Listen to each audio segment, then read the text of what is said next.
The New Age arena. You can't speak about that, it's negative. Well, I don't think, knowledge is negative, ignorance is negative. Because when you're in ignorance of what the problem is, then you can't do anything about it. So knowing what's going on is quite important.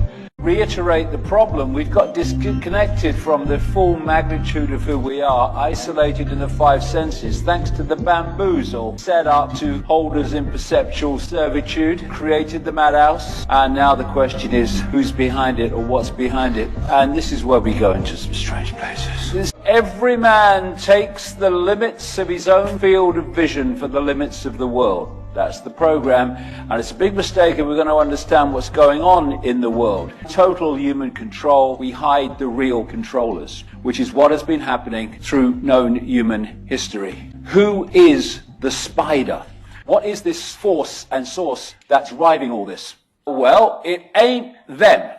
Here today, gone tomorrow, politicians, different parties, same party, it doesn't matter, it's not them. No one who ever does this job, President of the United States, the most powerful man in the world, yeah, okay, yep, I'll believe you. Nor is it even the corporations. A lot of people say it's the corporations, it's not. The corporations are not the origin of this control, they are a vehicle for it, not the spider.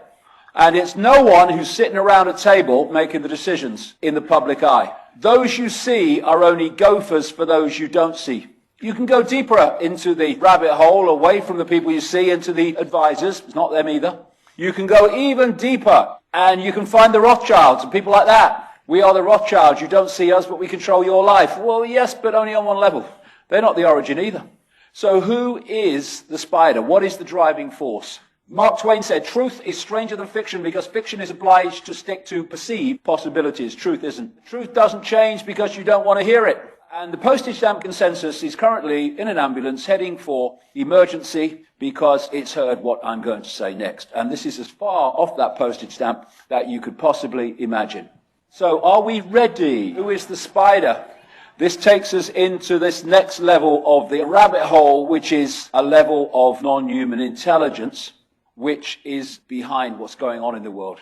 All these different areas of human society of control, of secret societies, politics, banking, Satanism, pedophilia, military, media, religion, it all in the end ends up leading to one place, which is this spider, this force, which is not human. Frickin' obvious! Our consciousness interacts with another dimension. Our physical senses only show us a three-dimensional universe. What exists in the higher dimensions are entities we cannot touch with our physical senses. They're on different frequencies. And these non-human manipulators from other dimensions of reality have been described in many and various ways by different cultures all over the world. The serpent gods, Chitahuri and the Zulu belief system, the children of the serpent, the Anunnaki, Sumer, Babylon, Snake Brothers, Hopi, Star People, many and various. They're called demons in Christianity, interdimensional entities. The Gnostic people I'll come to in a second called them archons, and the Islamic, or actually the pre-Islamic world where it originated from, called them jinn.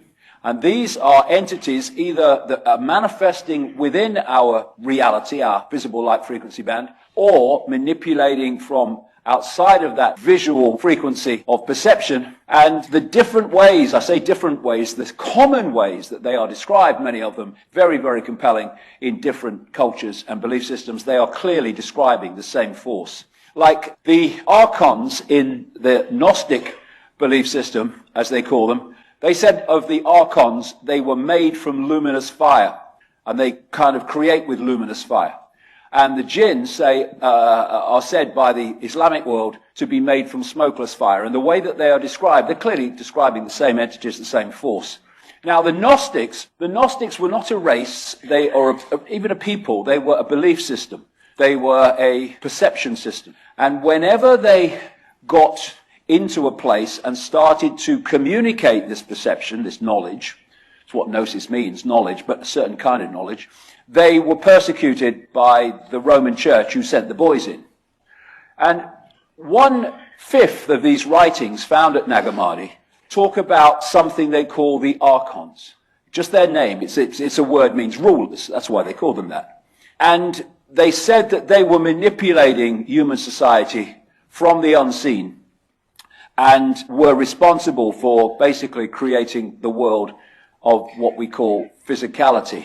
Now, what I found fascinating from my point of view about the Nag Hammadi writings is that I came to them quite late, just a few years ago, which was very important for me, because if I'd have come across them earlier, they can become a one-stop shop belief system, which they have for some people. But by the time I came across them and read them in detail, I'd come to conclusions as a result of decades of research. So when I'm reading them, I'm thinking, well, this is unbelievable to me, because this is what they're saying is what I've concluded. It was a confirmation, a very detailed confirmation of what I concluded was going on. And in these Nag Hammadi writings, they describe something called the silence, what I would call, even Alexander would call, the dazzling darkness. The silence, what I experienced, the place of all potential, all possibility, the field of possibility and probability waiting to manifest. They said that the silence was the creative force. They said the physical world is a prison created by an evil fake god. Spirit, awareness, is entrapped in the body. Salvation, escape from this entrapment, comes from knowledge or gnosis of self and reality. And gnosis is knowledge, yes, but it's not knowledge, names, dates, places knowledge. It's knowledge of reality and how it works, that kind of knowledge. And they said the kingdom is invisible, which is true, because that which is beyond this reality is invisible to us. Now, this physical world prison that they describe in their language, I call the simulation. We update it into modern language. They said that this force was this evil fake god had created and was responsible for the world we live in at a physical level and for entrapping people in the physical world. And they had various names for this fake god. One of them was the demiurge. Another one was Yaldabaoth. It's also called Samael. This is the origin of Satan, the devil. And they said in these writings that the Old Testament God, Yahweh, Jehovah, was the Old Testament name for this fake God, which also was called in the writings Lord Archon. Again, where we get this whole theme of the Lord from in the Old Testament. Now you can see the correlation between the Nag Hammadi writings and their belief system, which hadn't been touched while it was in that sealed jar, and what you see in the Bible. Well, one of the Nag Hammadi writings says, talking about this fake god, I'll call it demiurge, opening his eyes, the chief archon saw a vast quantity of matter without limit, and he became arrogant, saying, it is I who am God, and there is no other power apart from me. And then if you go to Isaiah in the Old Testament, and there is none else, there is no God beside me. The correlations are quite blatant between the two. So Gnostic writings described this demiurge, this prime force of manipulation, as the blind one, blind to the spiritual world, disconnected from the greater picture, but understanding certain levels of reality in a way that it could manipulate and control. Now, this fake god, this demiurge, they describe the archons as the formless ones. We're not talking about something in form. We're talking about a state of awareness, a very highly distorted state of awareness, an imbalanced, inverted state of awareness or inverted frequency from which it seeks to pull everything into that same distortion. Now, a perception can be a panorama, so you see this vast panorama, or you can be in a pitch black room. It's still a perception, but it's a completely different perception. And this distorted perceptual state that they call the demiurge or the archons is a state of awareness that is without harmony, without wisdom, without heart, without empathy. All the things that people running this world don't have. One of the things we need to get away from is the fact that life, consciousness, awareness has to have two arms, two legs, a torso and a head. You can have heart-centered awareness, or you can have what we call evil awareness, which is a vast distortion of harmony. So the archons in their base form are a chaotic, imbalanced, inverted state of awareness, thus frequency. And the Gnostic writings talk about how the fake god, the demiurge, made copies of itself. So the archon demiurge became the Lord Archon of the archons, which were basically like, the way I see it anyway, it's like Agent Smith in the Matrix. It's a program, it's a software program, and there was one of them. And then it made loads and loads of copies of itself, and there were endless then Agent Smiths, all acting the same and looking the same. So I'm using the word archons here as a name for the many and various expressions of a deeply distorted and inverted awareness. Archon means prince, ruler, authorities, and from the beginning, basically, were responsible for it. They say that the demiurge is a fake god that created our physical or material reality as we perceive it. Gnostics related the demiurge to the Judeo-Christian Yahweh Jehovah God, and they said that the archons were inorganic. They did not result in and come in what we would call a natural way. Inorganic, not resulting or produced by growth, artificial. This is a form of artificial intelligence. They describe the archons as the guardians and the gatekeepers. The guardians are the gatekeepers of humanity going into a state of expanded awareness, holding them in that lower state of awareness because then they could control them. In expanded states of awareness, they cannot control. Thus, they want to stop us from going there. The writings say that the archons sought to overpower humanity in its psychological and perceptual functions. How the manipulation of perception is how the control system works. They said the archon agenda for humanity is creating fear and slavery. That's what's happened since this hijack took place. And if you look in the Bible, you'll see kind of indications of what I'm talking about here. But here's one. For our struggle is not against flesh and blood, but against the rulers, against the authorities. Both names that actually mean archon in that language. Against the powers of this dark world and against the spiritual forces of evil in the heavenly, unseen realms. They described how the archontic awareness was expert in fantasia, creating illusions that the target population think are real. They describe them as mind parasites that possessed human perceptual processes. That they were experts in deception. They were called the deceivers, and also in inversion.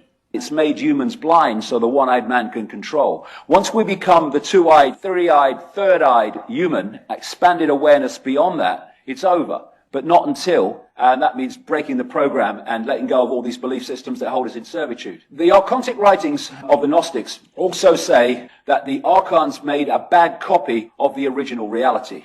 They say the bad copy is where we are now, this world. Again, he's back. Bad copy, what you freaking talking about? The real world, prime reality, is described in terms of being the upper eons. This is the place of spirit. This is a place of pure awareness. And they say we live in a lower eons. They call it a shadow world, which is a reflection of prime reality. Copy, a bad copy, in other words, of that original reality, which of course still exists. And we can interact with it when we open our five sense minds to consciousness. So what we're looking at, we're talking about bad copies, and we're talking about, different worlds. We're talking about information sources. That's what we're talking about. Because just as in this world, we think it's a world, but we are decoding an information source into the world that I've described that we think is outside of us, but inside of us. What happened with this bad copy is one information source was replaced by another, the simulation, and humans started to decode and experience the simulation as if it was real, because they were decoding it the same way through the same senses. You can decode one information source and then decode another, and your experience is dramatically different, but they both seem real.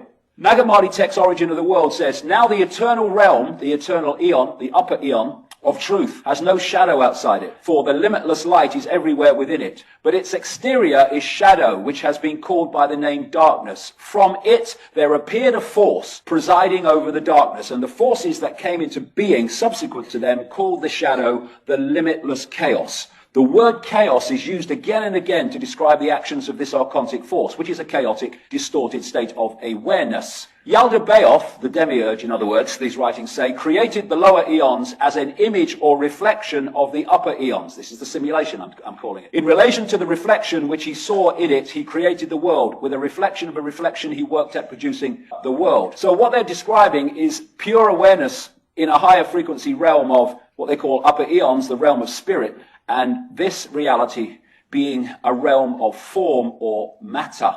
The upper eons are the realm of no time, and the fake reality is the realm of time, illusory time. So I'm saying they're describing the simulation, the fake reality. And, it's interesting, when you look at the Matrix, the person that created the Matrix in the movie was known as the architect. Well, the Freemasonic God is known as the great architect of the universe.